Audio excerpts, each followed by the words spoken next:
Guys, what's going on today? We are here with my man, Brian Chirichiello. You may recognize him from our previous episode where we talked about the importance of local elections. Yeah. And today we're talking about something a little bit more in the weeds, I would say. Yeah. And that is the county government budget and what's going on at the county level. Yeah. So Let me just say, I think that one of the reasons I was actually excited that you reached out to me today was because I don't think enough people are paying attention at the county level. We talked about it last time. I never even knew what they did. Right. Never really think about the county at all. No. And in all fairness, it's the smallest piece of your tax bill. And you know, they normally do a good, decent job for our citizens in the state. You know, it's the county jail.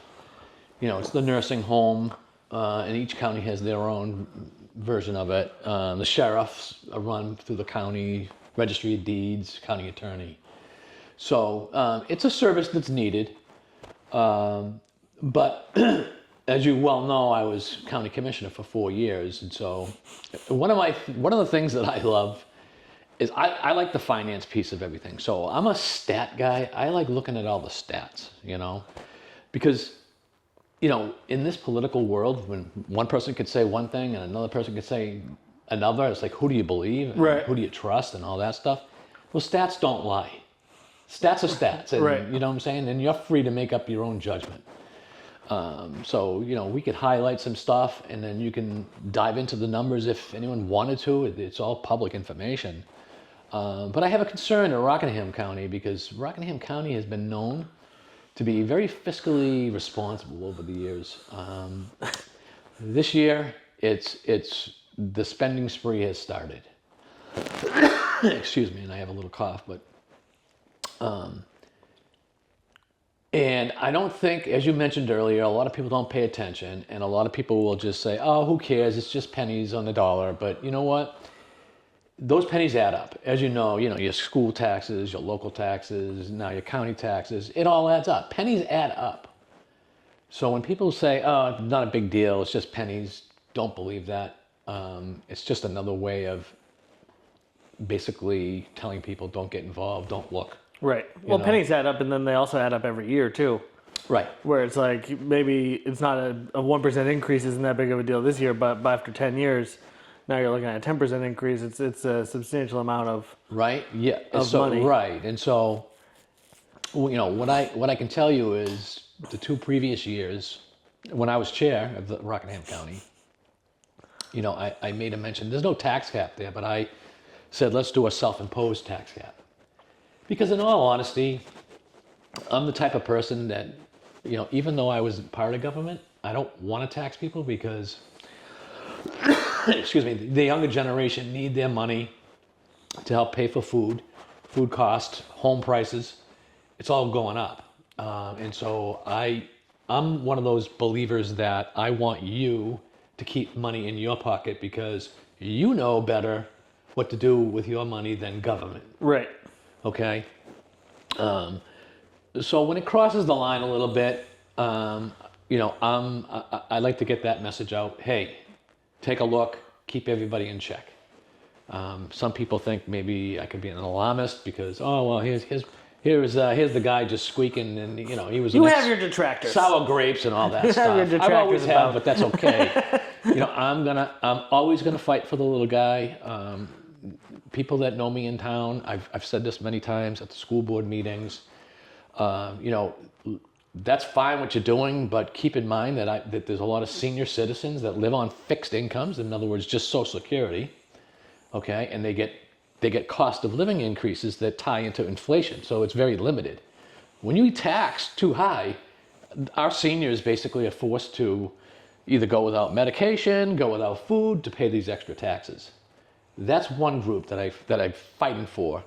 The other group is the younger generation who can't find or can't buy a house because, to be honest with you, I'm very lucky. I'm very fortunate. I'm not one of those people, but I feel bad because I was always brought up to, you know, my father always said, you know, you always want better for your kids. And I think that's true with everybody, right? But now we're in a place right now where the younger generation, the American dream is slipping way out. So when I see taxes increase more than they should, I feel bad because we're doing more damage. Right. That's all. That's where my point is, and that's where my heart is. So I'm not doing this to be vicious or anything. Let me ask you, but it's frustrating. How are county taxes paid? Like who pays, like where do we pay them? Yeah, so when you get your tax bill, The property tax? the property tax bill, you get that little slip of paper and it has the breakdown. Yep. Town, state, local state, which is the local portion of the school. Those two are basically school. Then you have county. And in county, it's the smallest piece. Again, it's the smallest piece. But remember, when you pay taxes, you're paying overall taxes. So Right. you're still getting to get that hit. You Right. know? I wasn't sure if there was a separate bill because No. my bank just handles the tax Yeah, so payment. you're doing escrowing, Yeah. and that's fine too. The only thing with escrowing, I do escrowing myself. The only thing is the bank will pay those. So sometimes it's just easy not to pay attention and let Yeah, exactly. That's right. But if the taxes go up too much and you underpaid, the following year, the bank that escrows will say, hey, you can either give us a lump sum or we're going to add it into the next year. Yeah. That's So right. it's growing either way. Right. It's just easier not to pay attention when it's escrowed. Yeah. When I first started paying my mortgage, it was like 14 something, and now it's up to like 15.71 a month.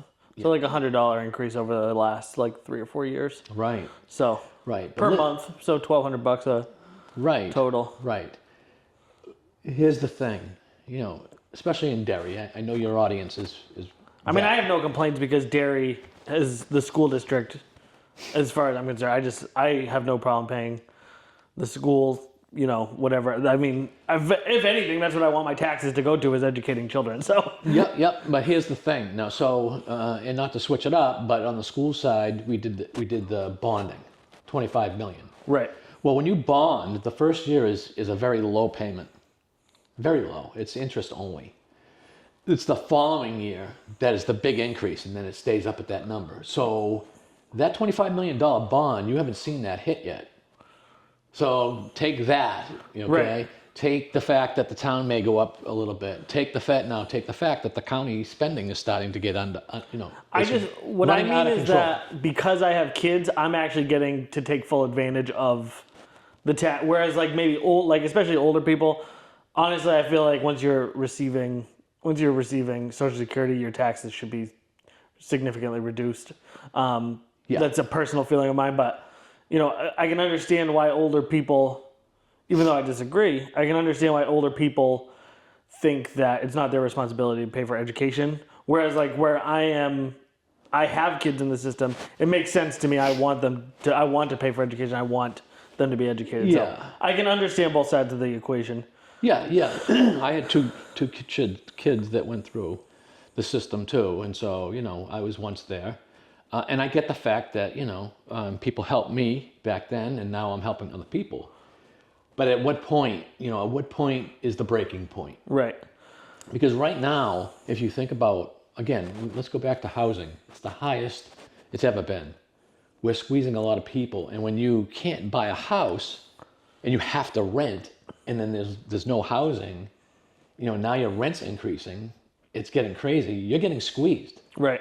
So I don't know if you saw that stat that I posted where for low-income people, in order for them to use 30% of their income for housing, you have to make $68,000. It's crazy. Okay.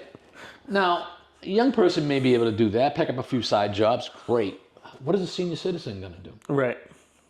If they don't make that in Social Security, what are you going to do? We have a problem. We really do, and it's not getting better. I don't know where it's going to end. Again, I live comfortable. I bought my house 30 years ago, so it's not really affecting me per se, and I'm not doing it for me. Again, those people that are elderly, that are making choices between food, medicine, and taxes, and the younger generation saying, why should I care about what's going on in this world when I can't even buy a house? Right. That's the frustrating part for me. Yeah, no, I think everybody shares that frustration. Yeah. I think people have different ways, different solutions, but I think we can all identify the problem. The problem is, we're having like the problem is that there's not enough housing is too expensive, whether that's because there's not enough housing or whatever, and that's not just a local problem. That's happening all over the country. You probably see significantly more than the average person because you're also in real estate. Yeah, I deal with it every day. The issue. And so when you look at that and you say, and you extrapolate out, it's like, I'm almost 40. I have a house, but I have people that I know who frankly have worked way harder than me, who don't get to live in a house, who don't get to own a house, who don't have these things.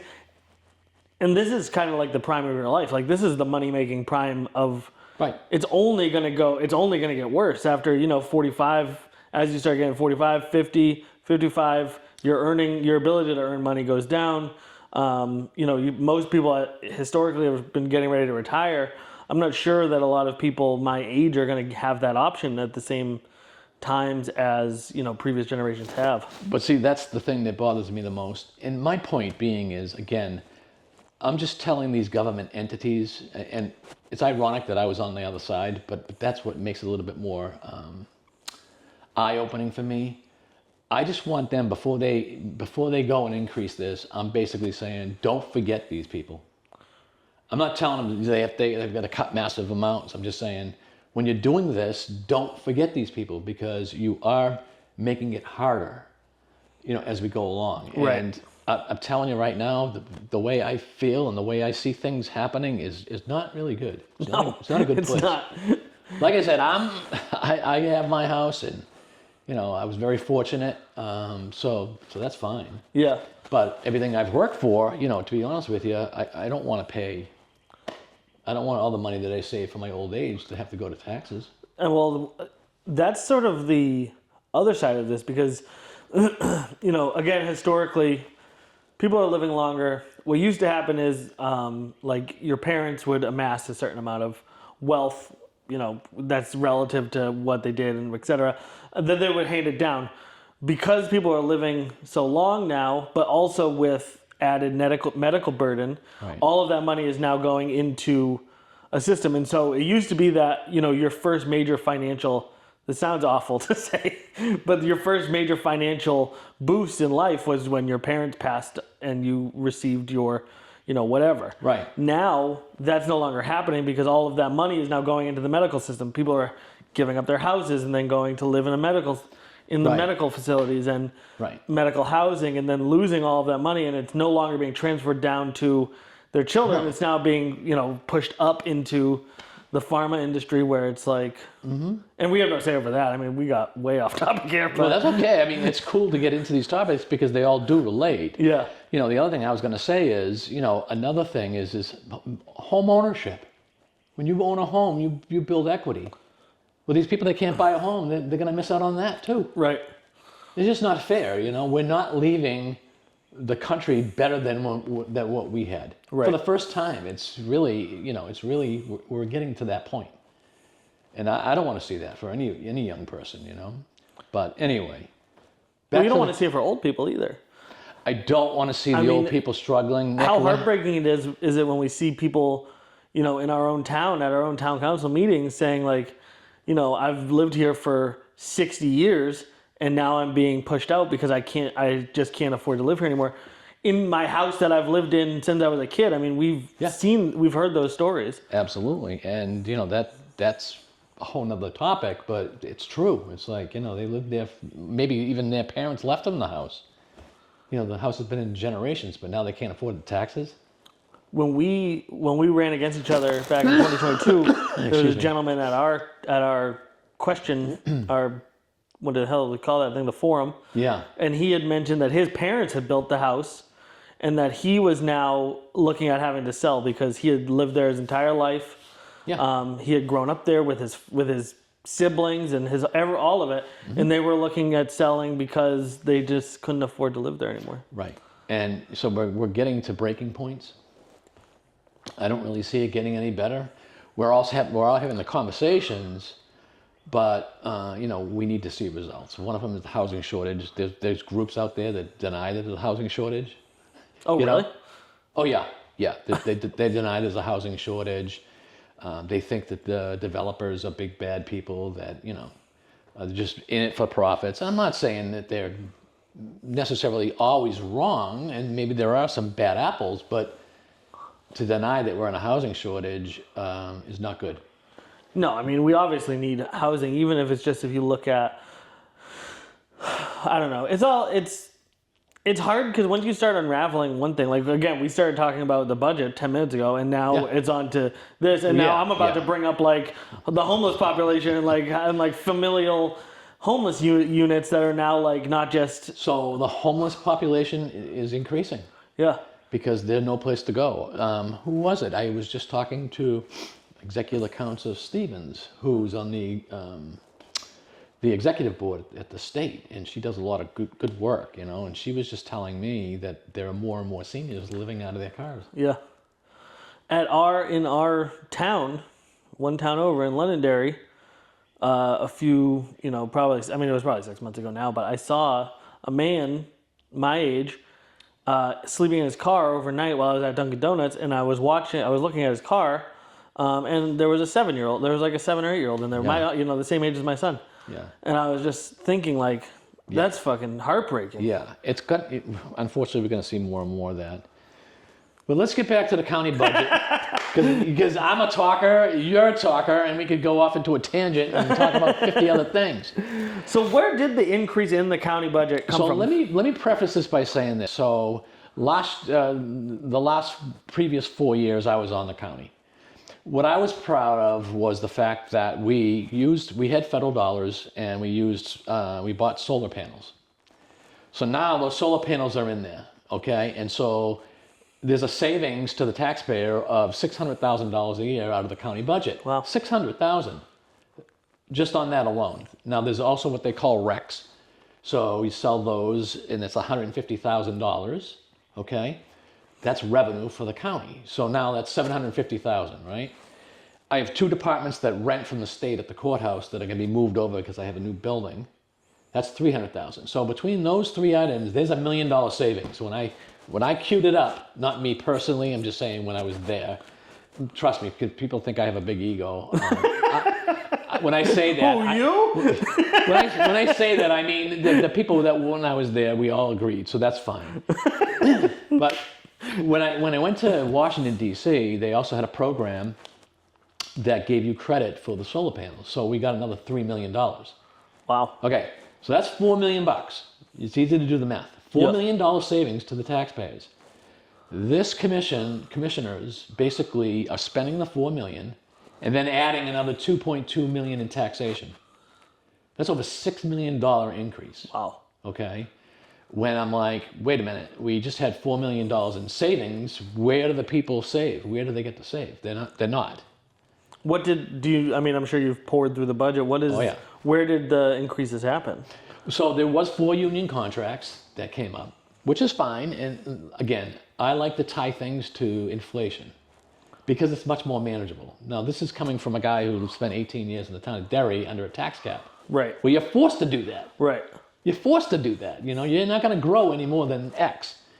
That's the way it should be on all budgets. And when I was at the county, like I said, I did self-imposed tax caps. Okay, but now we've passed that now. So the increase in taxes, the tax portion is 4.2%, when the inflation rate is 3.1. Now, some people may say, well, that's not too bad. Okay, keep in mind, they're spending the $4 million in savings, then adding $2.2 million. Right. Okay, so that's fine. Now you've got 4 union contracts that are going to cost, I didn't add them all together, but it's probably going to be another between $12 and $15 million in the next 3 years that are already being voted on. So that's going to be baked into the cake soon. It's the parts of the budgets and stuff like the school bond we talked about, you don't see it right away. Right. It's just going to grow automatically with, you know what I'm saying? Right. Because it was already approved. Now the county is going to be the same way. It's baked in, and it's going to catch people by surprise. And I'm the guy who's just saying, hey guys, I was the only member of the public, believe it or not, at the county delegation. I mean, that makes sense. No offense. only one. I mean, I feel like nobody, unless, other than talking to you, I have literally never thought about the county government. Right. Before I found out you were the county commissioner, I didn't even realize there was a county government. Like, I knew we lived in counties. I didn't realize there was an overseeing body of that county, though. You know what I mean? Like, I would never know there was a meeting. I would never know any of that. So sometimes things run very smoothly where people are busy. They have busy lives.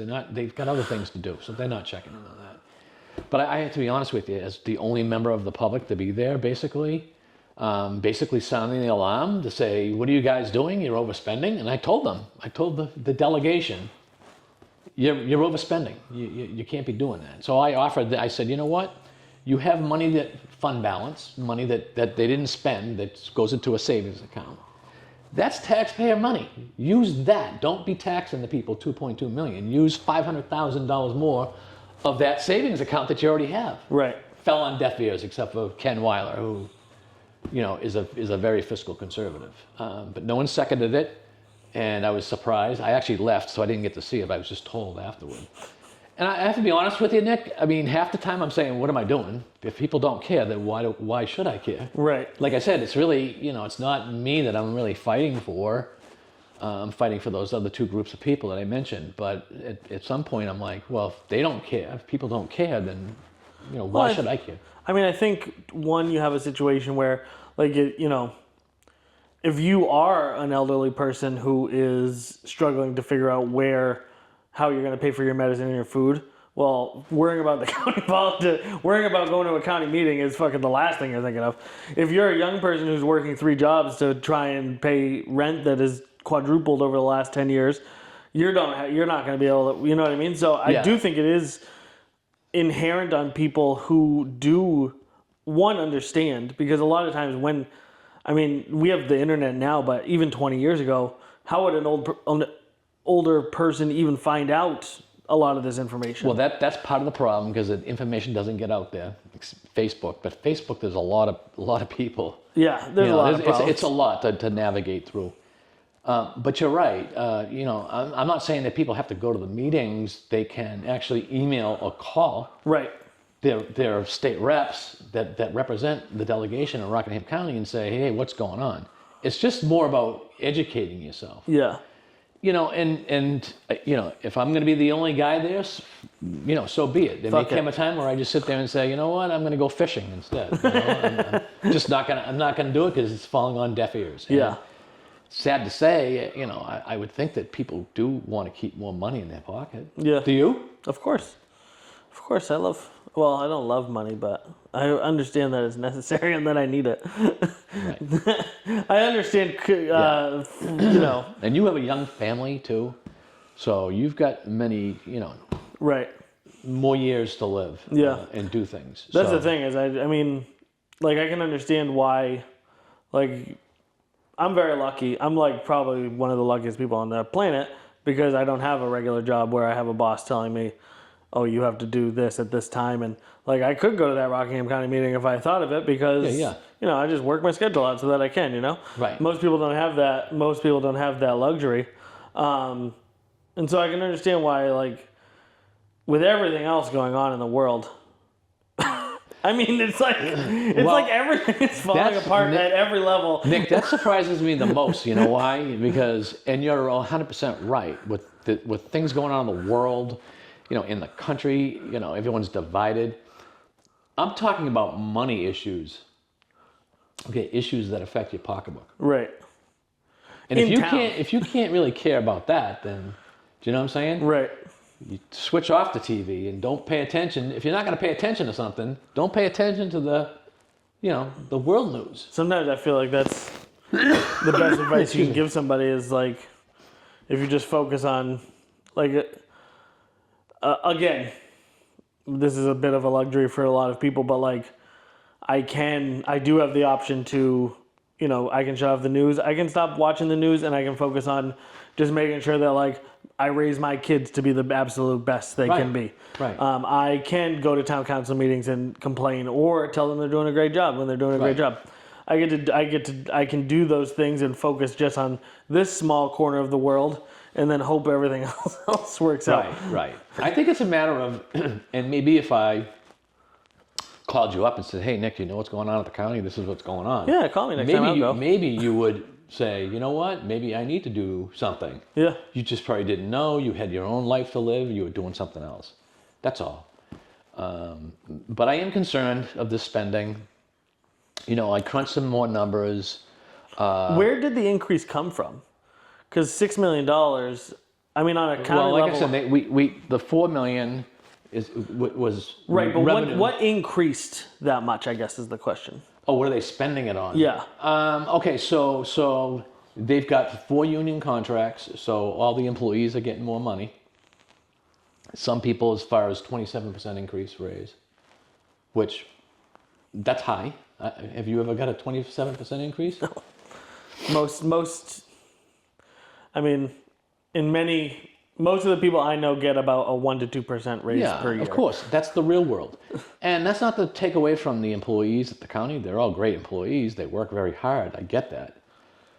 But like, for instance, if my question would you also work be for me and I decide to give you 27% raise, are you going to say no? Right. Well, I guess my question no. would be who's getting the 20% raise?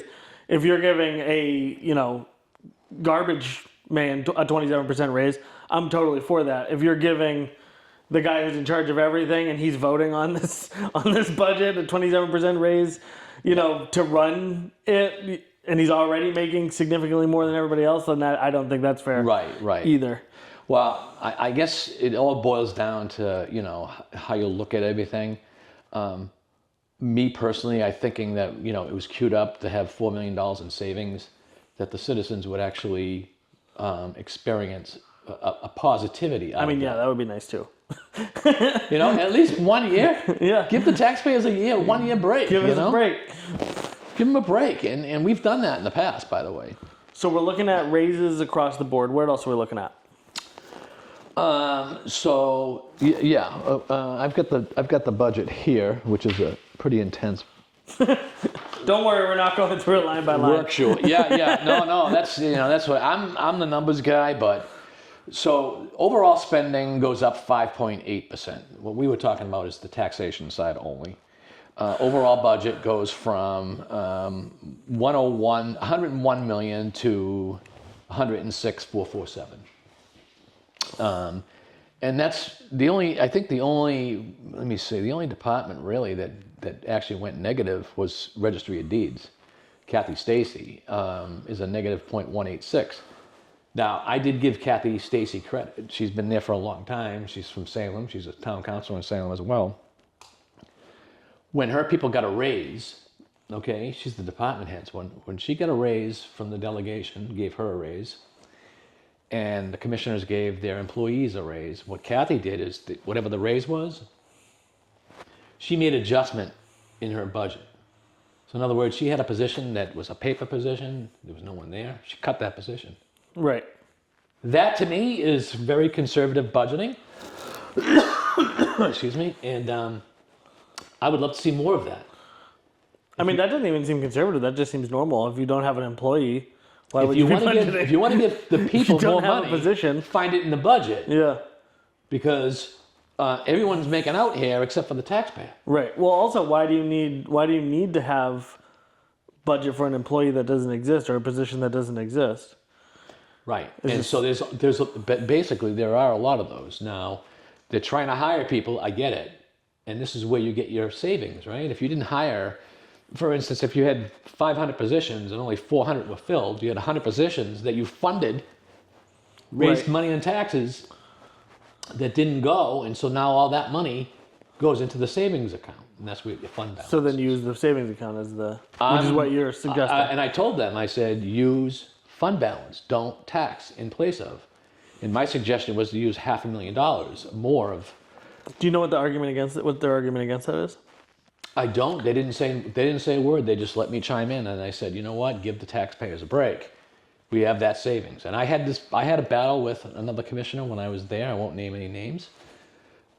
One wanted to tax more, and I said I'd rather use more fund balance.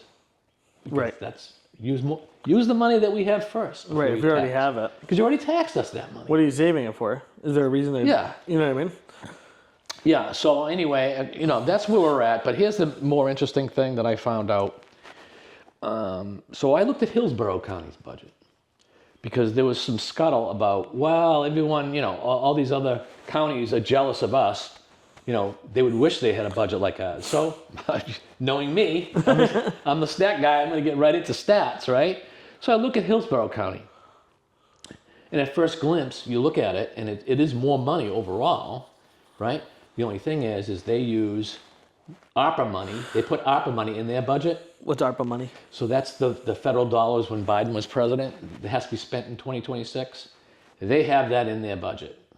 Okay, they built that in their budget. There's also opioid money, which was the lawsuits that all the states got together against this opioid stuff. Yeah. And so all the counties get money. Yeah. So they have those two lines in their budget, Hillsborough County. Rockingham County does not. They don't put it in their budget. They leave it separate. So, you don't know what's going on with the ARPA money, which is okay as long as everyone has a full understanding of where it's going. But more importantly, when I go into Hillsborough County and I back out those two lines to make apples compare to apples, Right. they're at 95 million. We're at 106 million. So ours is bigger or We're the less? second largest county. Hillsborough County is the first largest county. I was going to say they're way bigger than They us, have right? Nashua and Manchester, plus everything else in Hillsborough County. They're a bigger county than we are. Right. So Significantly bigger. so now this year, this is where it gets me upset. So this year, because spending is getting out of control, we took over first spot in overall spending, basically. And that shouldn't be, because Rockingham County has been known to be fiscally conservative and very good with their money. For instance, I just want to let you know, and this is information that anybody from the public You know it's going to be damning when you get that little chuckle right before Yeah, the you best part was before you drop a stat. it's like, okay, so the county, on the county's website, has the last 24 years of 20 years. I'm sorry, 22 years of their budget. So 2003. Yeah, but so never has the county gone over one. I think the highest it's ever gone in an increase is 1.79 mil as an increase, right? So now this year it's 2.2. So they peaked that year.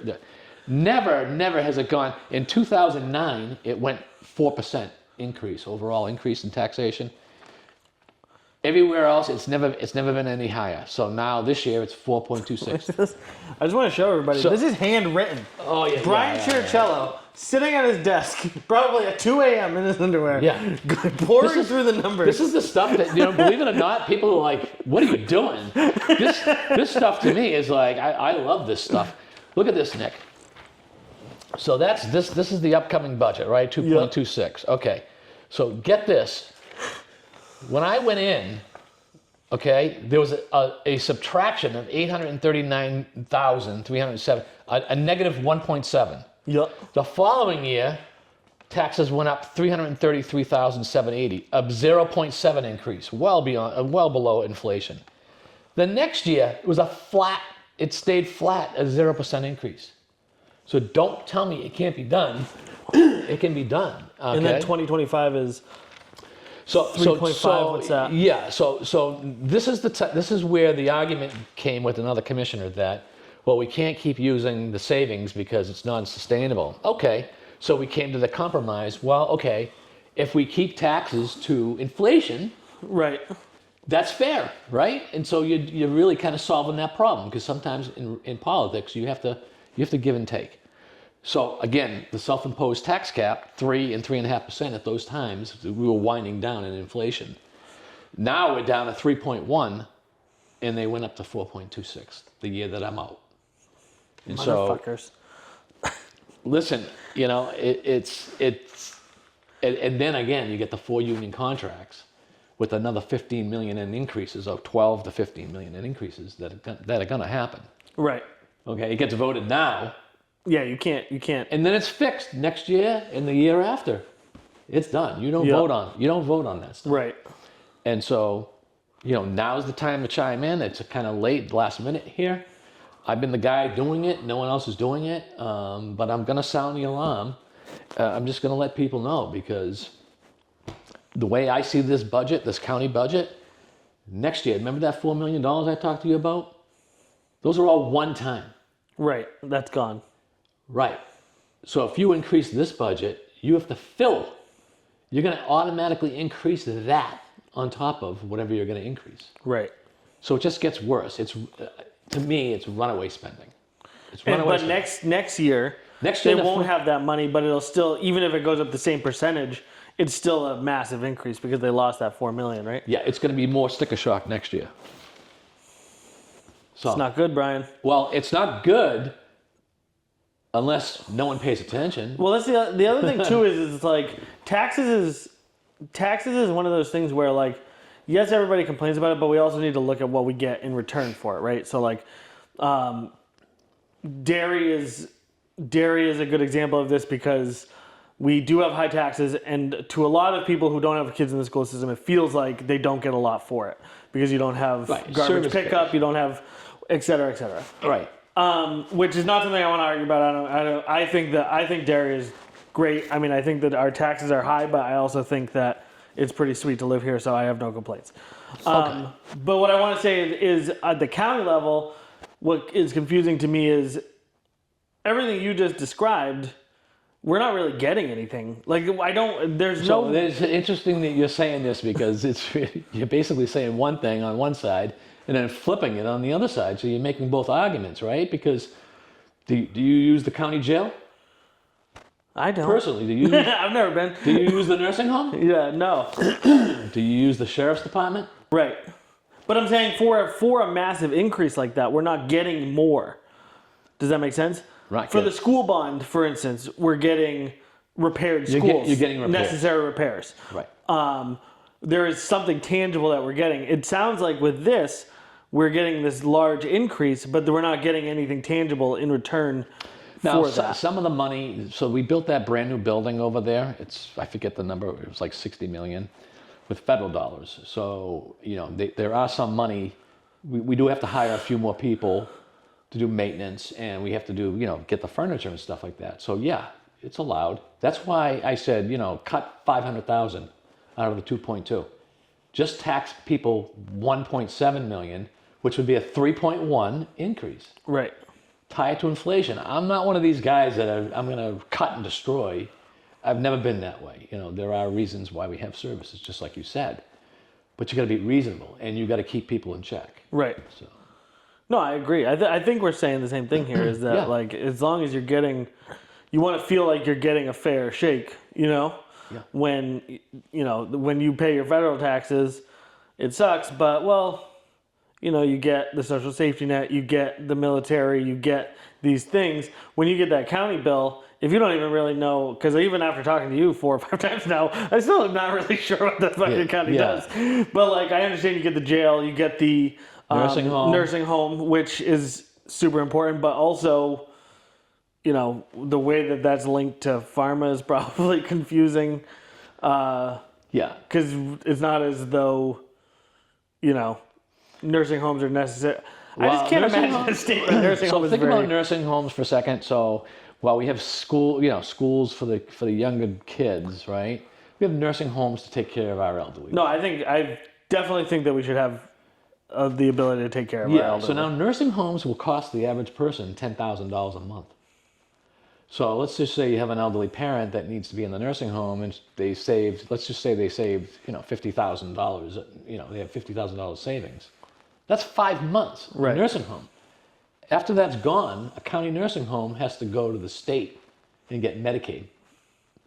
So that's the other thing, Medicaid. Now the state cut Medicaid because the feds cut Medicaid. So the feds are cutting, the state's cutting, but the county's going up. To me, it's more of, hey, feds are cutting, state's cutting, whether you like it or not, make some adjustments. Yeah.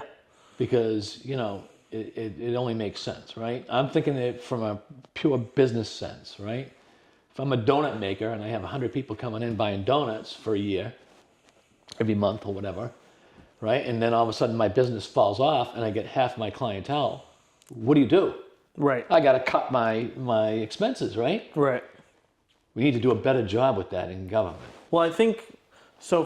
Especially when you're talking about older people and education, I'm just going to tie the two together because you did. But like, regardless of how much it costs, old people deserve fucking dignity in their old age. They deserve to be able to live out their life in relative comfort. If maybe they can't do that in their home, if they deserve to live a life, even if it doesn't make business sense. Right. Even if it's not, if you look at the pennies, well, it doesn't really make sense to keep grandma alive for another 10 years. Let's turn her into Soylent Green. Right. And let's be real. Most elderly don't want to go to a nursing home. Just the thought of a nursing home is like, that's my final destination, right? They don't want to go. But a lot of times they have to go. Right. They can't drive anymore. But I mean, they deserve that. Whether or not you agree with your parents politically today, or whether or not you agree with your elderly neighbor who, has lived through 80 years of whatever. Yeah. She deserves to go somewhere where she is going to be able to live out her final years. Yeah. In comfort and kindness. Yeah, and so if you look at the nursing home side, it's not really a profit maker. Right. Because it's government run. Okay. Right. It's not really meant to be a profit maker. And it depends on, the feds with Medicaid. Again, Medicaid. You know, there's a lot of people that benefit from Medicaid that either when it goes up in good years or it goes down, you just have to be, flexible with it. So on the flip side of that, we have the prison system. Yeah. Or the jail. Right. And that shouldn't be a profit maker either. That is a service, a necessary service. Yeah. It's not a profit. We could certainly go into the prison industrial complex and all of that, but I don't think that really applies to the county. Right. But like these things that we're paying for, whether or not you hate people who steal, they still don't deserve to be thrown in a cell without food for 36 hours. Right. It's like human beings deserve a certain level of dignity and respect. And like these services that are being provided, they're not intended to be run as a business. They're intended to be run as a service to the community. Right. Now, I will be upfront and honest and with full disclosure. So the county, and half the population doesn't like this politically. We're seeing all this, the ICE situation. So Rockingham County Jail has space, and the feds are asking to, they'll give us money, which would be revenues, if they can store, if they can put people temporarily, illegal immigrants that are either going to be deported or whatever, in our jails. So there's millions of dollars that could potentially be revenue, which is okay. It depends on how you look at it. But it's controversial because there are a group of people that just don't like the situation that what's going on today. Right. But it's happening, and so we'll see if that ever comes to fruition or not. Right. So you said it's not a profit maker, but in all honesty, well, maybe in this one instance, it's temporary. It could be a temporary. Maybe. I mean, I think that the idea of even getting profit off of the imprisonment of people is terrible. So I can't. Well, this is the feds. But I don't want to get into an argument with you about that. No. That's okay. We can go back and forth. We can disagree or not. But Massachusetts, sometimes a sanctuary state. There's a lot of cities in Mass that. I just think there is a. So they won't lock people up in Massachusetts. So the feds may come in. I just think there's a fundamental morally flawed idea that we will make money off of the imprisonment of other people. Again, it's the feds paying the right. But I'm just saying, like when you look at a more clear example would be the for-profit prison system, privately owned prisons, where the state is paying to house. That's right. And like to me, that is fundamentally wrong and shouldn't exist. Yeah. But just so there's that overarching concept that is very, very large and would be difficult to unpack at this point. We won't dive into that. But I do see what you're saying. But even in that instance that you brought up, that is a temporary thing. That is just a happenstance of what the situation we find ourselves in now. That's not always going to be there. And it's not always going to be, and it probably was not there very frequently in the past, right? No, that's never been done. Obviously, it's a new thing with the Trump administration coming in. Right. You know. But I mean, like, were we ever renting out space in our jails for any federal reason before? No, the only thing that we've done between county jails, sometimes they'll swap prisoners. It may be if we have a female prisoner in Rockingham County that could be better suited in a different county, they'll just send them to a different county, and then they pay the other one. Gotcha. When it makes sense. It's not anything that's a lot. But other than right now, this very specific purpose, right? There's really not a profit incentive to a state-run prison, I guess is what I'm saying. You mean you want to have that argument now with me with? No, I'm saying I'm saying in general, like, but other than the ICE thing, ignoring the ICE thing. Yeah. No. It's a service that is being given to the community. It's not a business that you're running. Right. And it usually have more people locked up because of the beach, Seabrook. Right. They get out of hand, and they're having too much to drink. Have a riot or two down there. You're going to spend the weekend at the Rock, and right. So that's basically. But that's what I mean is that, like, these are, when we are paying our taxes, we're paying for services. They don't necessarily need to make sense from a business standpoint. And like I was saying with elderly people, like I was saying with education, like with the general idea of prisons and state-run jails. Those are services that are not necessarily like, but you still want to feel like you're getting what you paid for, and not that your money is just being burned in a pit somewhere. Right. Right. And someone may have a different way of looking at things. Right. Again, I'm going back to the focus of, my focus is the two groups of different people, the elderly on fixed incomes that have no other way of doing it, and have to make choices between food, meds, and taxes, and the younger generation, again, that have checked out of the American dream. One of the things that I found interesting that you talked about a couple times, and you don't hear a lot of our elected officials in New Hampshire talk about it, is the fact that, like, if young people can't afford to live here, then the rest of it collapses, because how can someone work at Starbucks if they can't afford to live in New Hampshire on a Starbucks pay? Right. Starbucks, they're not paying $68,000 a year. Right. So everything, not just, so you're not looking at... the service industry gets affected. But here's the thing that I look at, because, again, I love stats. New Hampshire is the second oldest by age state in the country. Okay? In other words, we have more baby boomers aging out. I'm on the tail end of the baby boomers. I'm 63. So as I get older, the population is getting older with me. You're squeezing out the younger generation. So we're getting older, okay? So what happens to, where are we going to get our nurses, our policemen, our firemen? Where are we going to get the people that if you go to a restaurant and you have a waiter or a waitress? Right. Those are the people that are losing the American dream. They're losing hope. Right. And that's sad, because, again, growing up, I've always believed that we could always leave our country in a better spot for our younger generation. That's the way it's supposed to be. This is really, it's just, I don't know I don't have all the answers. I really don't.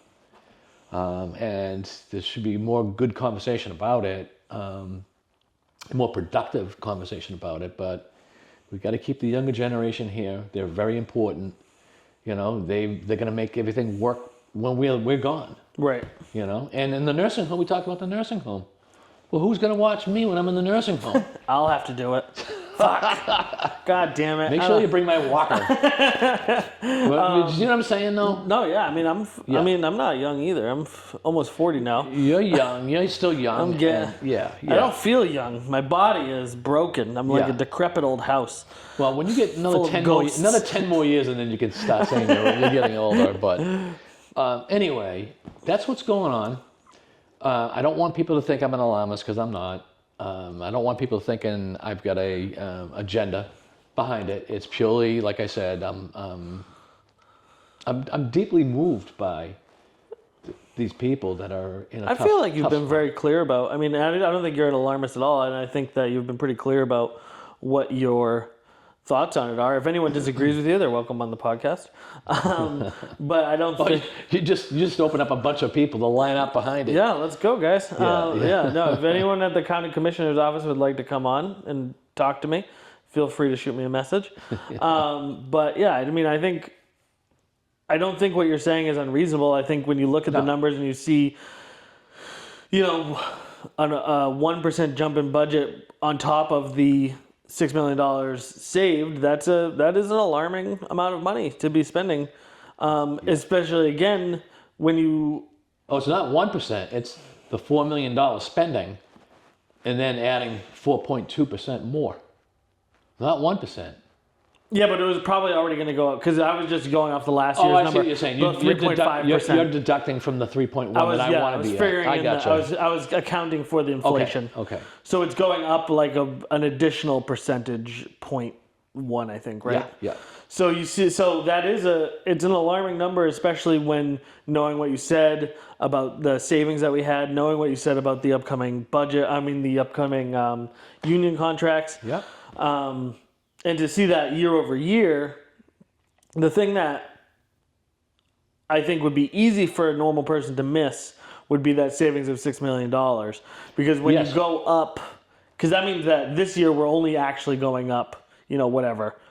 I don't know what the percentage is, but not that significant of a percentage. That next year we will face that full 1% again. Yeah. Because we're not getting that money in. When you couple that with the lack of understanding of how the county works, I feel like you do have a situation where nobody's going to be watching it, nobody's looking at it, and it's just going to be whatever they want it to be. And right. Not to say that anybody at that level has any malicious intent, but when you're sitting on a board and you're looking at a paper and you have a job to do, it's much different than when you're looking at it and you're like, oh, I actually have to pay this. Right. So let me kind of say, because I think I missed it, which is, so the three commissioners have to agree to the budget, right? And then the delegation gets it. But when the only sitting Democrat commissioner, votes no on the budget because it spends too much. Wow, that's not a good look for the Republicans. Well, think about it for a second, right? It's almost like, for me as a Republican, it's almost like bizarro world. Am I in the right world here? Right. And by the way, that Democrat commissioner that I spent 4 years with previously, I've gone face to face with the commissioner, and mentioned that I thought that commissioner was a spender, right, a big time spender, and that person got very upset with me, saying, "Don't say that." And I'm like, "It is what it is. That's how I'm viewing you." Right. You know?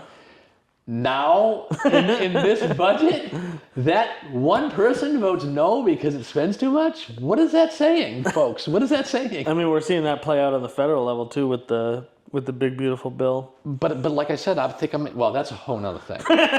That's a whole nother issue, okay? And that's probably a whole nother show, but anyway.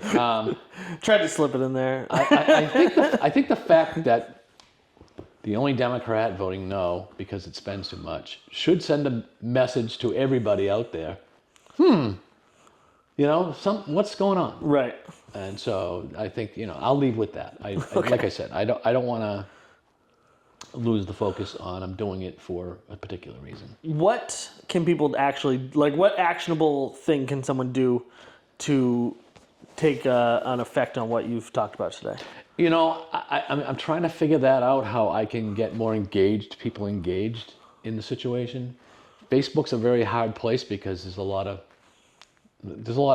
people, there's a lot of conversation going on in that world, and people can pick and choose, so it's hard to get anything attached to that, Short of, me starting a newsletter or something like that, just to keep, if people were interested, they could just go to the newsletter or a website, and say, let me just check in and see what's going on.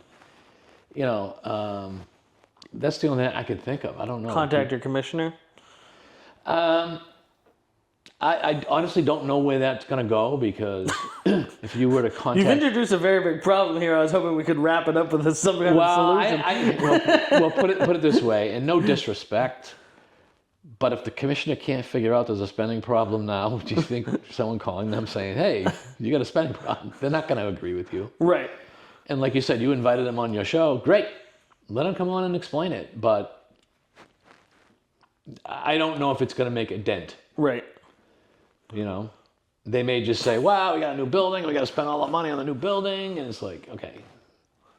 I honestly feel like in the political world that we're at now, you could say whatever you want. There's no one really verifying anymore. Yeah, exactly. Is the truth the truth? That's Is it true. you know who's That's telling true. the truth? You know, we're in that type of We are in a time. situation where you can really just say whatever, and some percentage of the population is going to believe you. Yeah. I mean, there's a significant percentage of the population that thinks that lizard people are secretly running the earth. Right. So, like, I mean, Yeah. you can pretty much get away with whatever you want at this point. Right. So I think it boils down to who you're going to believe. Like I said, I'm Is it possible the commissioner is a lizard person? I'm just kidding. Don't sue me for libel. No. That job is a good job, but they're over there. To me, their responsibility is to oversee. They're the protector of the people. And this is another issue with the school board that I've sometimes clashed with. Right? I hear for the children. Yeah, you're there for the children, but guess what? The children did not elect you. And don't forget the taxpayer. Right. Because we elected you. It can't be all in one. You have to equate everybody in there. And the commissioner is supposed to be the watchdog for the people. Right. And so anyway. The school board is because like I said before, I am, as someone who did not I fucking hated school with a burning passion. I cannot Couldn't wait to express get to you out. how much I did not like school. But now I understand why it's so important. And not only that, I mean, like, it takes like 8 seconds of talking to someone who's fucking stupid for you to realize why it's important for education to be, you know what I mean? In all honesty, I feel like we've lost this, but like, have you ever actually met someone who can't read?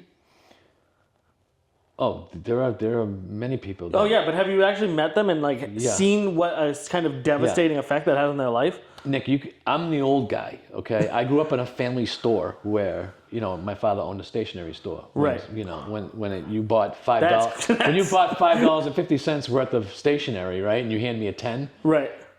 I'm the generation that counted it back. Right. But Okay? I mean, They don't even do that anymore. They look at the number. Sometimes they just go, here you go. So, it's a different world, and I'm not trying to pick on people. I come from an era where I graduated high school in 1980, and you know what the most popular song was in 1980? No. Brick in the Wall. And sometimes that's what it is. It's the machine. And sometimes I can get myself in trouble with some of my thoughts, but, I do like what's going on with, next school, right? You don't fit into regular school for some reason. Everyone's not the same. You can't pigeonhole everybody. See, I think those options are excellent. You should have options. And, and I'm thinking maybe you hated school because it wasn't tickling your brain and you weren't getting excited about it, right? That's no one's fault. It's just the machine. Yeah. It's the machine. No, school, I think there should always be more options for schools. I think that certain programs that we've enacted recently at the state level don't make sense for what they are. But I also, again, I'm talking about the EFA program. Yep. If the EFA program runs out of, and they go hog wild, and and our fucking taxes go through the roof, at the very least, it's going toward people getting smarter. Like, we as a society only get better with more intelligent people. So that's sort of a talking point on certain arguments and debates with this EFA. My beliefs were way years ago. I was always the money follows the child. the parent has a lot of rights, right? The parent should be able to control what their kids learn. You know what I'm saying? As far as, hey, my kid's really good at math. I want him to excel in math program. Right. You know what I'm saying?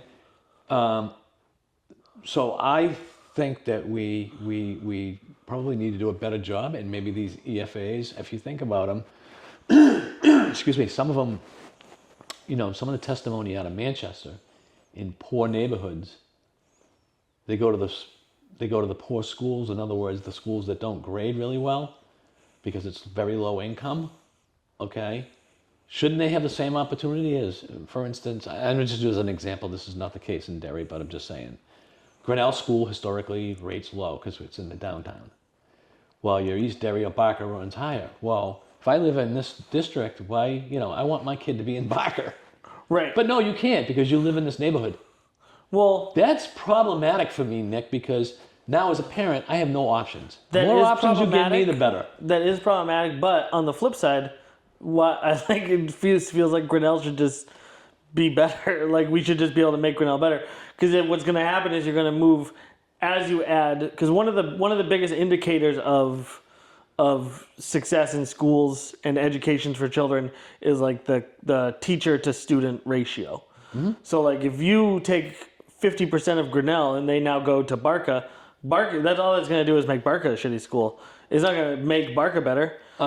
So there's only so many human bodies that could fit inside of So Barca. I'm going to agree that teachers matter, right? And I can remember teachers when I went to school that really stand out, right? Because they got my curiosity, they nurtured me, and they, you know what I'm saying?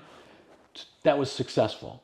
Because I've always been the believer of, I know this classroom size thing is an interesting concept. I get the fact, if you think about it, if it's 14 kids in a class, one teacher, the teacher can do more with the 14 kids. The problem really becomes,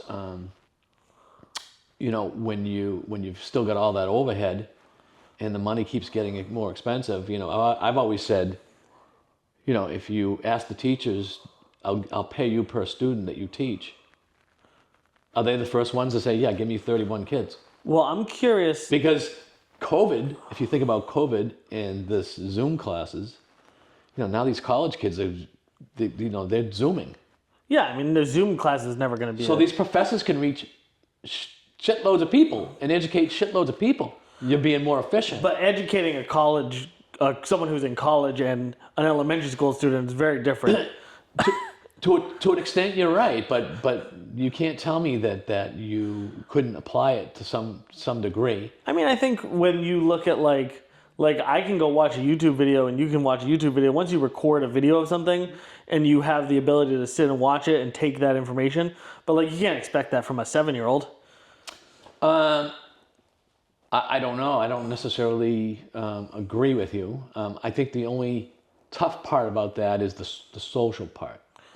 Because you do need socialization with people at your age in school. I mean, when I watch but this is actually off topic of even what I had brought up, but if you look at like if you show like a child a video explaining anything, a 7-year-old a video explaining everything, they're going to take less out of that video than if you explain it to them in person. I don't know. I think it really kind of really goes to the parent. I've always thought that you have to have the parent, teacher, and student all together.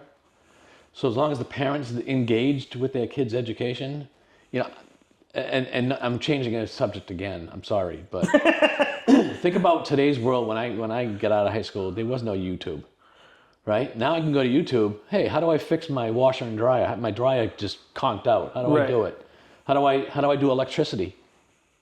We're all teaching all this stuff on, people are doing it. It's, when you can research it and do that work. I think it's a matter of really wanting to do it. And this is not to pick on teachers or anything like that. I just think that times have changed and you've got to make some changes. You know what I'm saying?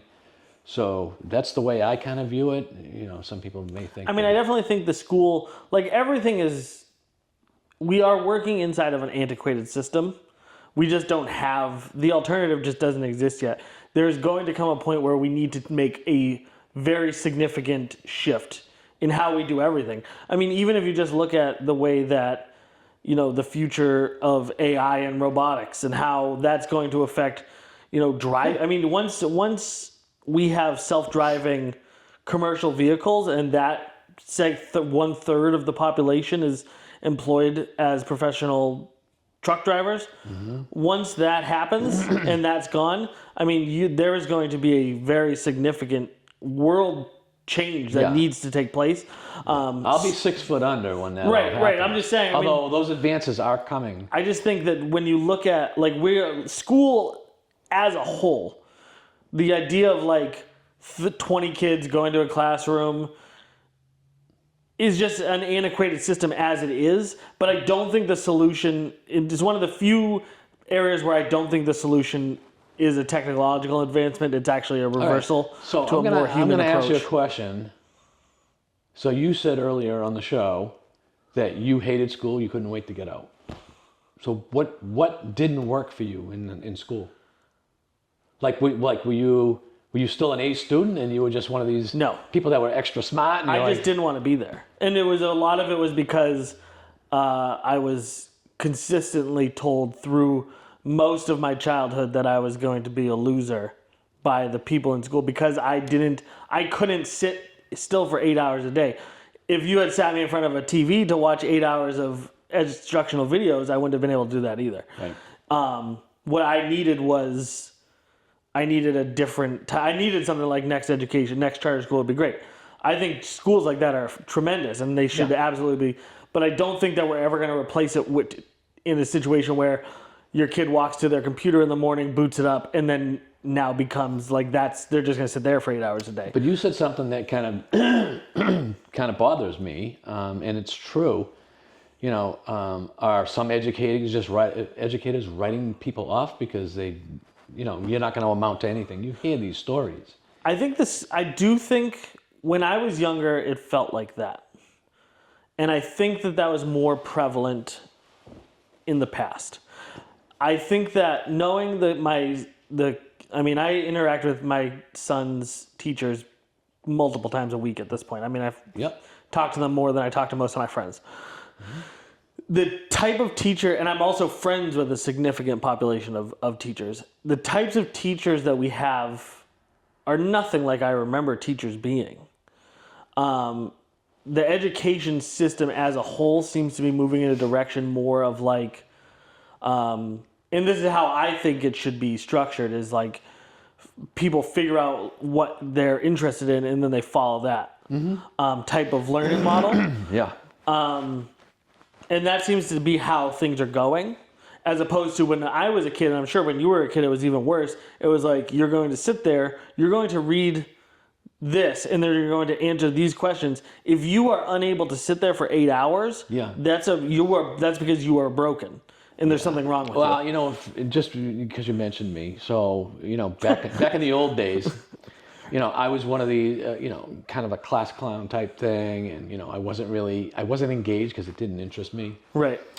And then I can remember that I had to make up a credit in English class, and so I was like, I really don't want to do this, but I needed to do it to graduate. So I took a class that was way outside of what I thought it was going to be. Okay, and it was basically reading English class, where you were assigned a book, and you read the three chapters. And I never the only books I really liked were pop-up books. Right. But anyway, so I think they had White Fang, these classics.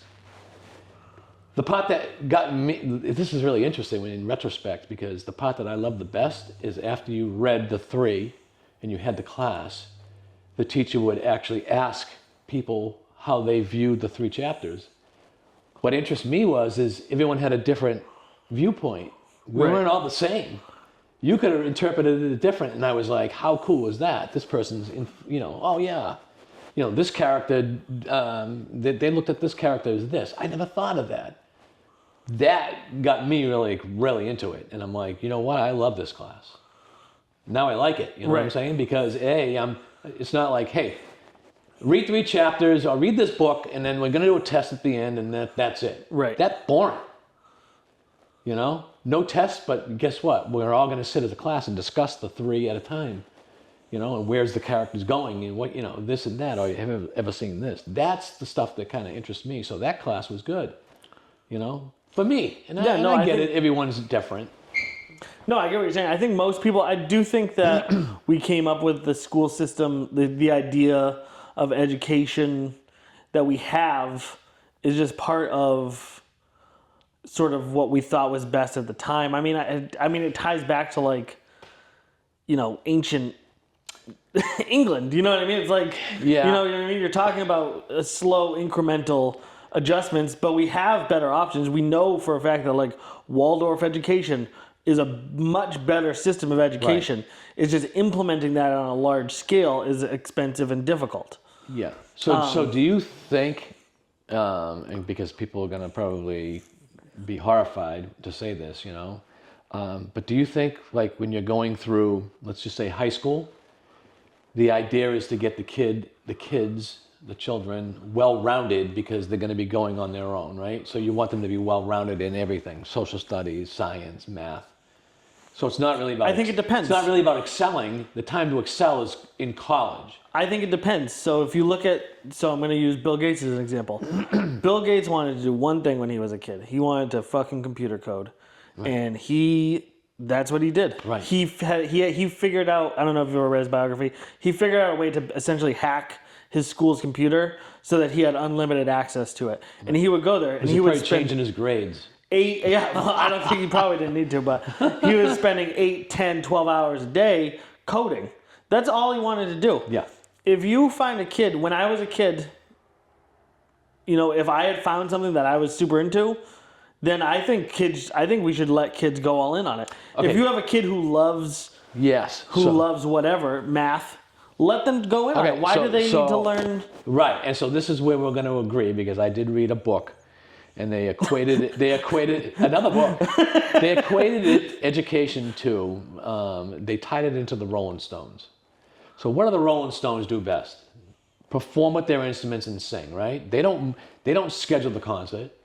They don't move their equipment. Right. They do what they do best, okay? And they have other people around them helping them. Now, if education was more like that, where I could sit there and identify, okay, I got a group of kids and geez, Nick's really good at math. We're gonna keep pumping him at math. Forget, you know, he's so good at math that we're just gonna see how far we can take him at math. Right. That's a whole different situation. Do you know what I'm saying? I think we need to maybe get there somehow. This is what the book was all about. Right. But it makes sense to me, you know, and this is again, next of these kids that, like you said, you didn't feel like you were being coached on well, you know what I'm saying, or did fit in, or whatever the reason is, right? These kids, they go into a smaller group, and the group is like same people. They get to excel in that stuff. So see, I think that's the most logical way. I think the problem is when you start, like I'm a much different person in my 30s. Well, I guess so. If you look back, the only thing I wanted to do in school was theater and make videos. I actually was taking a video class just so I could rent out the camera and go make skate videos with my friends. Yeah, cool. All I wanted to do was make videos. Yeah. I spent 20 years in the automotive industry and then said, fuck that, and now I'm back to making videos again. You know? If I had just... And you know what, Nick? I love that story because you had a dream and you're going with it. And, you know, I've seen the content that you send out occasionally. I'm on Facebook and I'm seeing, geez, you're doing this and you're doing that, but you're doing videos and you're introducing, you're out there, talking to different people. Yeah. Getting different perspectives, which is kind of cool if you think about it. Yeah. You know? So kudos to you. And you mentioned earlier, I can do what I want. Same way with me in real estate, right? When I got into real estate, I kind of got forced in it, but I'm self-employed. Right. I don't have a boss.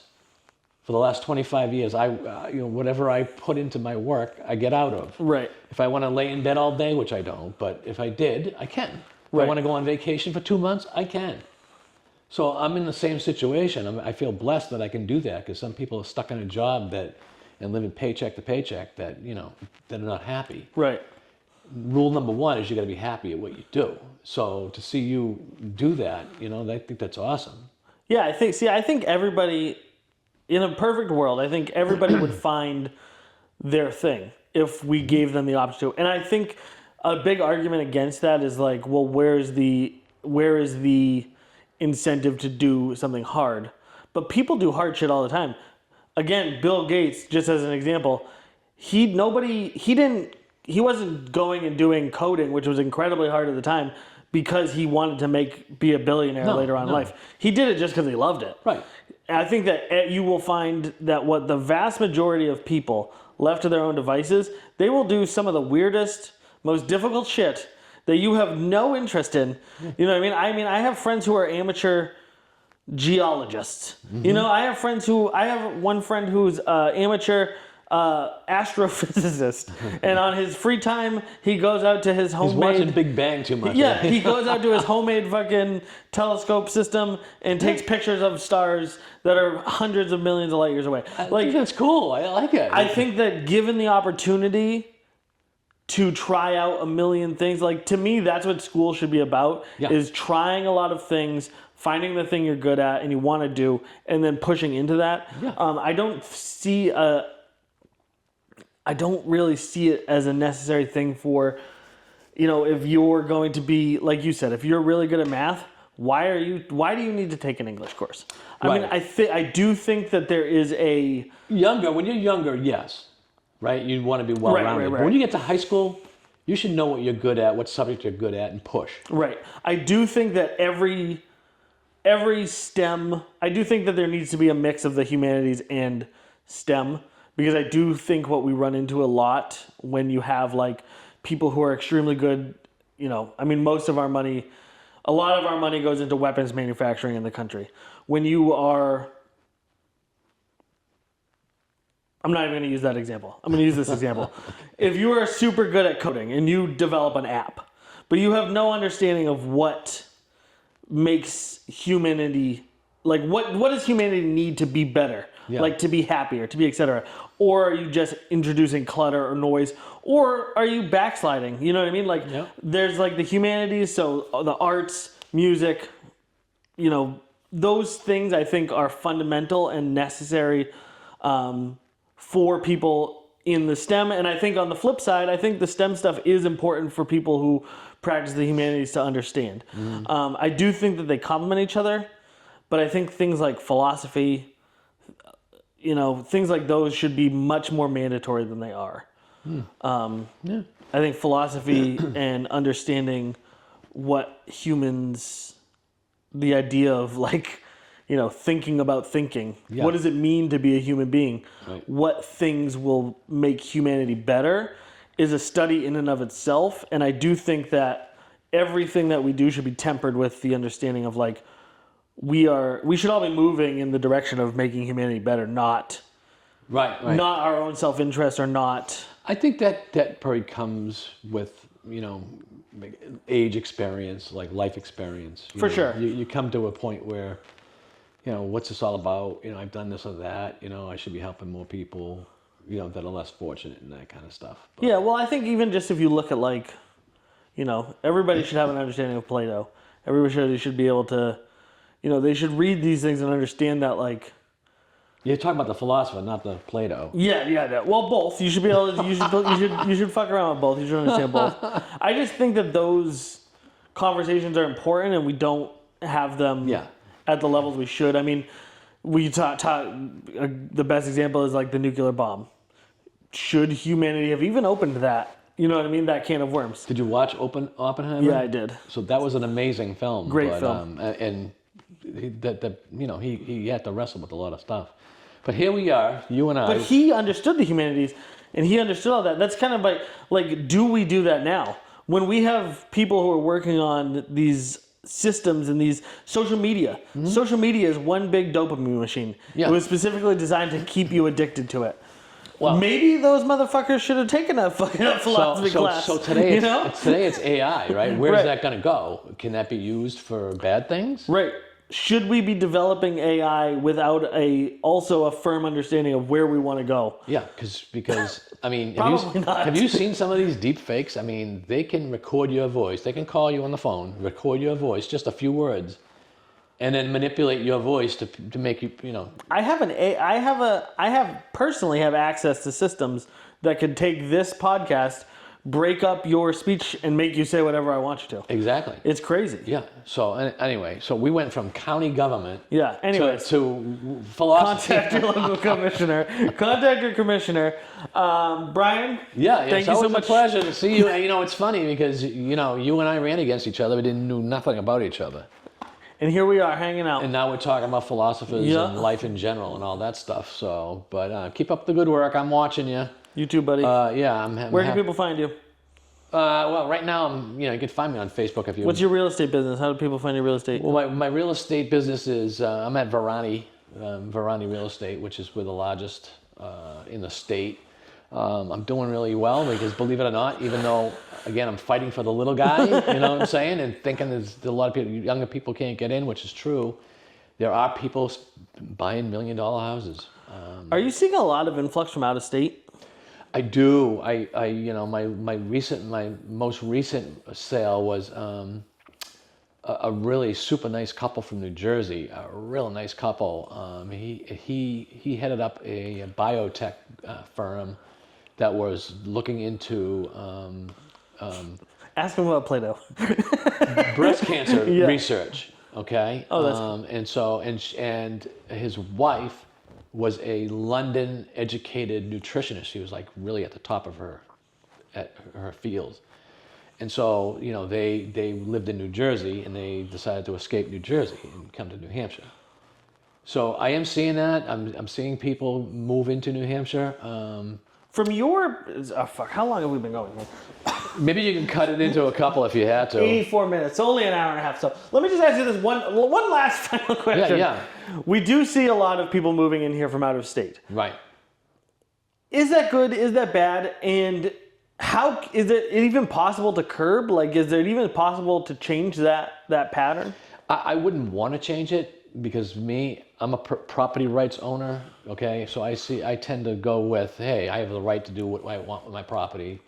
But we shouldn't really stop people because, like I said, the couple that I just mentioned are brilliant. They're brilliant minds. Right. Now they're in New Hampshire. Right. So, you know, great. That benefits us in New Hampshire. So why would I want to? The only problem I see is that, and I may be off topic on this. Or I may be off base on this, but is that when you have people from out of state make a shitload of money and then come here and they can just pay whatever they want for, you know, whatever. Though they can drive the prices of housing up, which drives out people who live. I'm not blaming them for the rise of prices, and I'm blaming those two people that you mentioned earlier. No, I'm just kidding. So you know that I was good friends with Jim Morgan. Yeah. Okay, and so Jim Morgan was a self-made, successful business guy. Okay. To me, being 63 years old, to me that's the American dream. Right? Right. It's one thing if you get, you know, your parents hand you a bunch of money. That's one thing. I'm not knocking that. But listen. Also cool. If you're a self-made millionaire, yeah. Go. That's what this country's about, capitalism, okay? I know there's people that don't necessarily, they want to eat the rich and stuff like that. I'm like, listen, if you're successful and you make a lot of money and you're happy, you go. I think that's awesome. I think there's nuance to that too. Because I think, in Jim Morgan's case, he was self-made. He was a young guy. Started a business, sold it. One guy. Started another business. I think was very successful. Where it gets different is when you start getting to billionaires who have no real. He was hands-on in his business every single day. When you start getting to the point where you're like a CEO who's sitting around a table or on your yacht and. All right, so you brought up Bill Gates. Walmart. You brought up Bill Gates, so he's got more money than a lot of people. Right. But what is he just hoarding it all? No, he does a lot of stuff with that money. As a matter of fact, he made a pact that he was not going to leave with that money. That when he dies, it's going to be branched out. So you can't knock the successful person. No, I think again, what I'm saying is like when you look at Walmart today, not Sam Walton, not the Walton family. When you look at Walmart today, you have a guy at the top who's making unbelievable amounts of money. For realistically, I don't know how difficult the job of CEO is. I know that working as a cashier at Walmart for $7 an hour while collecting food stamps fucking sucks. So I can only imagine that like that doesn't even out. Yeah, see, so my philosophy is, I mean, if you're making that person out to be greedy and not sharing with the money, because my philosophy is this: those people at the top are basically employing a lot of different people and making the economy go. All right, so let's talk about the guy that got shot in the United Health. Do you really want to bring that up right now? Did he deserve to get shot?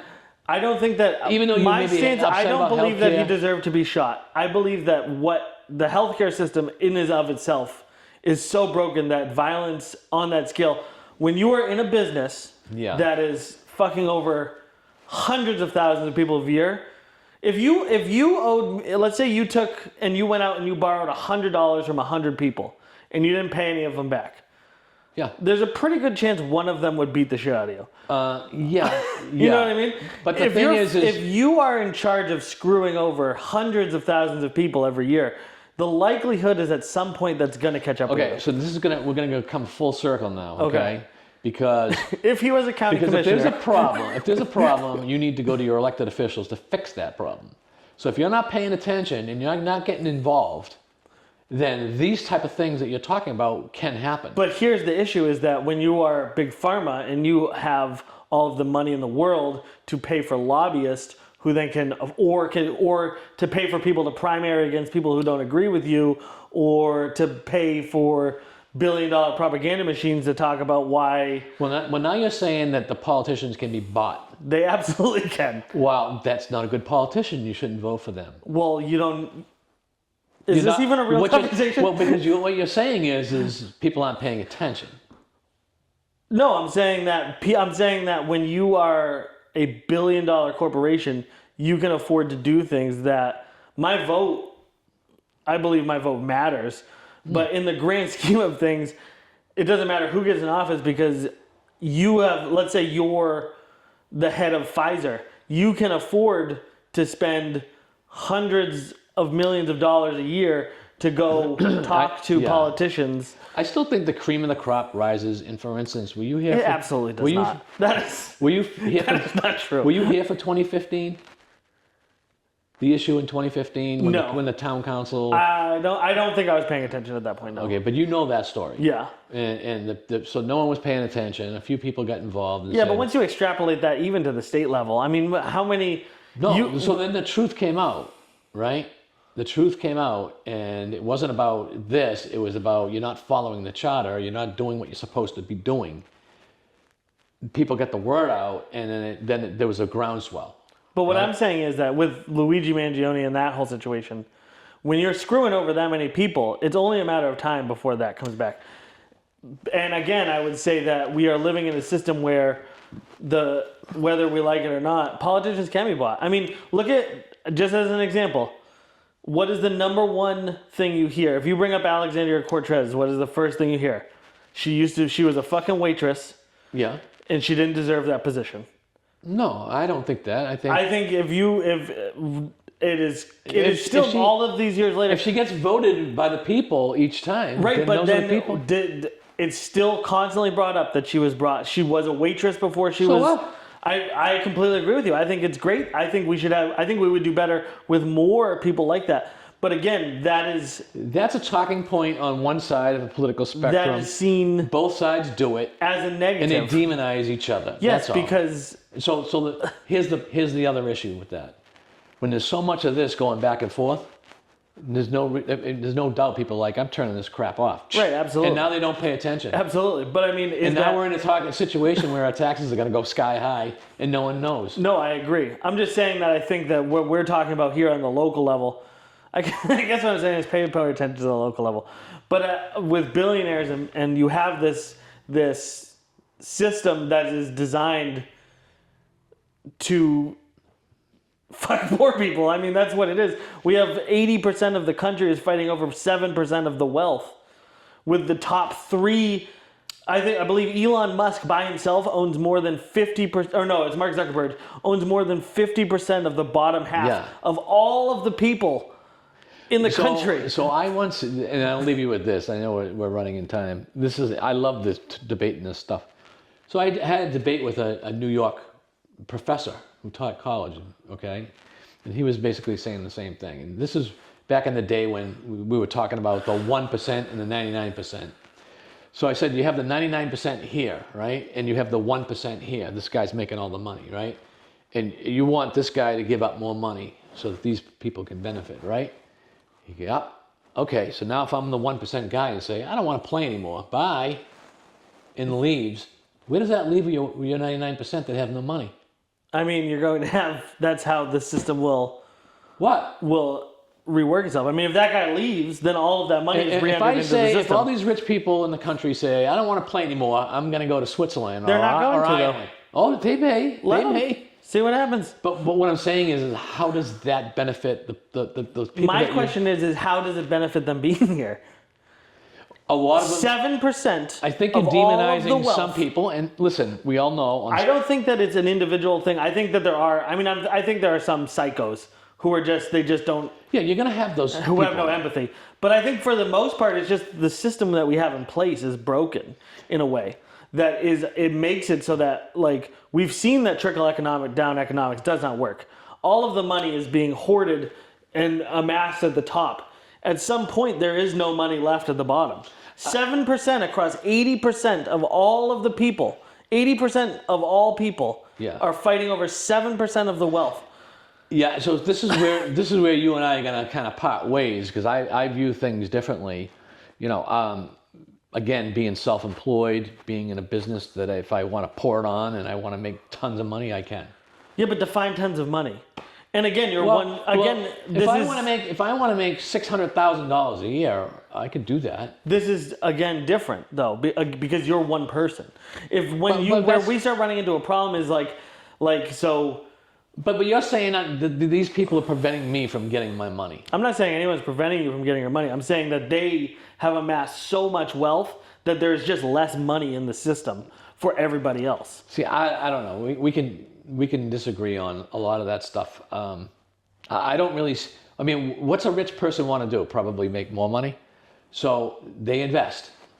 They invest in different companies that employ different people. I think it's more viewpoint and talking points. You know what I'm saying? And I'm not saying there aren't people that are greedy. There are. I'm just saying that when you look at the system that we are currently living in, everything is still getting worse. The solution to that is not let more rich people have more money. So going full circle, where the younger generation cannot afford to buy a house, I'm going to agree with you because it's just getting more and more. I mean, we are in a situation. We're coming to a point where the wealth disparity in the country is worse than it has ever been, including during the Gilded Age. During the Gilded Age, all of the robber barons at that time got together and they were like, "Look, we're fucked because we either have the choice where we can like set this up so that we still are better off than 99% of people, but everybody else can survive, or we can just be better than everybody and eventually they are going to kill us." Because of violence, as you take resources out of a community and there's less and less resources to go around for everybody, then eventually violence ensues. It's inevitable. It's happened every single time that this has ever happened to do you humanity. think the younger generations are going to rise up and be violent because they can't buy into the American dream? I don't think it's not a younger, I don't believe that it's younger versus older. I believe that this is a poor person versus poor person. The top 100 people thing. We're seeing it though. We're seeing more violence erupt due to lack of resources. Well, the way to fix that is to bring resources back down to the bottom. There needs to be in capitalistic theory as a whole. Yeah, see, you can tell I'm old school capitalist. I grew up in a small family business where it was you want something, you work for it, you get it. But this is a major problem, I think, with perception as a whole, is that I don't think that we're saying different things, because I don't see a small business. I see a small business as a different entity from a multi-billion-dollar multinational conglomerate. Right. Yeah, and that's the problem. Is these guys over here? The guy who owns a mechanic shop or who owns a stationery store, they're not the problem. Yeah, no, I'm just taking healthy, that and actually extrapolating to this. But though they're not the same, I think is the point. Well, I mean, they can be, because this small shop can employ 3 people, but this huge company employs. Well, I don't know what Walmart employs. If Walmart was to go out of business, how many people would lose their job? How much? Well, Walmart is the biggest beneficiary of welfare on the planet, in the country, because 40% of their workforce requires food stamps to live. So they don't make enough money working at Walmart. So they're not. Is that Walmart's fault though? Yeah, they should. I mean, they should be paying enough money so that their people don't need to collect food stamps. Okay, so this is where we're going to differentiate yourself, because now my first job was McDonald's, and what I did is at 16 I worked at McDonald's so I could get gas money and have spending money. They're not paying me. I mean, today they're like, we want 19, 20 bucks an hour. That was not me back in the day. You know what I'm saying? Well, people aren't saying that's what they want. They just need that to survive. Well, and McDonald's needs them to work. So the saying was, I worked at McDonald's because that got me gas money as I was 16. I realized in my life, well, you know what? I need more money. Let me do this to further myself. Or let me do this. Or, you know what I'm saying? And then I moved up where I needed to move up. That's the way I kind of view it. I'm not necessarily the type of person that would say, Walmart, you need to make, you need to pay everybody this much. You know what I'm saying? I just have a difference of opinion there, because I think it's. But if you take away, so let's say we cut welfare and it's completely eliminated. There's no more food stamps. Walmart then goes out of business because they have an unsustainable business model. Their business model is dependent upon taxpayer dollars. They're being subsidized by the taxpayer. How? They're not getting money directly from the federal government. They are not paying their employees enough to live, and so their employees. But that's not so. But Walmart. So Walmart's the business that basically. Remember the earlier thing? Without the federal Remember the earlier government, thing I said when I was the baker? And without the federal government, though, there is no Walmart. Without the federal government subsidizing their workforce, there is no Walmart. See, I disagree, because now you also have Amazon. And Amazon, right, is different than Walmart, and they're competing. So they employ thousands and thousands of people. Right? So what happens if 40% of their workforce is receiving welfare? Well, first off, like I said, so Walmart's not getting direct money from the government in welfare. You're talking about the actual person that works there, let's say 30 hours a week. Well, you're saying 40 hours a week?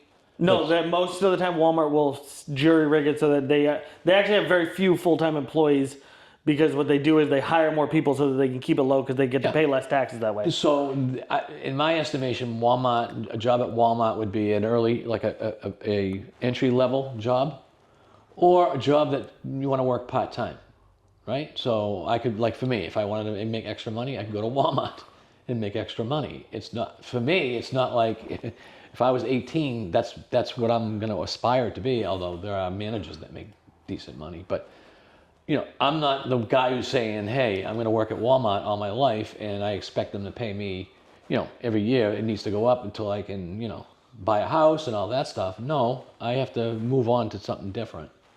I have to learn a trade, or, you know what I'm saying? That's the way I kind of view it. You're responsible for yourself. And if you want to make more money, you just need to get into the field that pays. One of the exciting things that I like that I didn't have an opportunity when I was a kid is the trades. We kept pushing college for years and years, the government. Go to college, go to college, go to college, right? Then you have these people with all these degrees that had no job. And so they're like, whoa, what am I going to do? You had professional people that actually professionally went to school. One thing I'd like to touch on, though, is that when you were younger, working at Walmart as an adult... I worked at McDonald's. Right, but if there were McDonald's employees working there, the cost of living has gone so high that it's not, could have survived working at McDonald's. I grew up in the 70s where we had some major inflation, but I can remember working in Lawrence, Mass, and I was a shipper and receiver. I was very young, and I said to my boss after a while, and I did a good job, they liked me, and I said, I have a growing family, I need more money. And they just brought me in the office and say, we like you, we don't want you to leave. But in all honesty, that job is a shipper receiver. You're really at the height of that. We don't want to lose you, but there again, I can hire someone for that wage that people would be happy with. So you need to make a decision. You either stay and keep the pay that I'm paying you, or you move on. Of course, I moved on. I had a family. Right. That's the way I view it. Right or wrong, I'm just saying. No, I know. I mean, we're almost just come having from a different conversation. time, I think. I We're feel having like a conversation. Yeah. I just think that when you are looking at things like, if you are working a full-time 40-hour-a-week job, you should not also need to collect benefits. That shouldn't. I don't Well, think. I've never. And I think if we removed the benefits from the federal government, then nobody would be able to afford work This at Walmart. is just my philosophy because even though it sounds funny because I've been in government and I keep telling people this, I'm about less government. John Kennedy said it really well in one of his speech, ask not what your government can do for you, ask what you can do for your government. Government's not the answer. And when you look at the government as the answer to people's problems, that's a problem. Well, I'm saying in my mind. Well, the government in this situation is solving Walmart's problem of cheap labor. Well, I mean, I don't necessarily see it that way. All right. I mean, Well, we're going to call it because this is a long... No, we just disagree. That's all. No, I know. I'm just saying I do think that this has gone on a long time. We came here to talk about commissioner budgets. This is budgets. probably three shows. Yeah, right. Well, this is only about 2 hours. I'm just going to put it all up as one, but... All right. Brian? Yeah, always a pleasure to see you and talk to you, Nick. We'll bring you back and we'll have that conversation another time. Right, sounds Thank you good. so much. Yeah. Verani Realty, Brian Chirichiello. It's spelled funny, but it'll be in the bottom.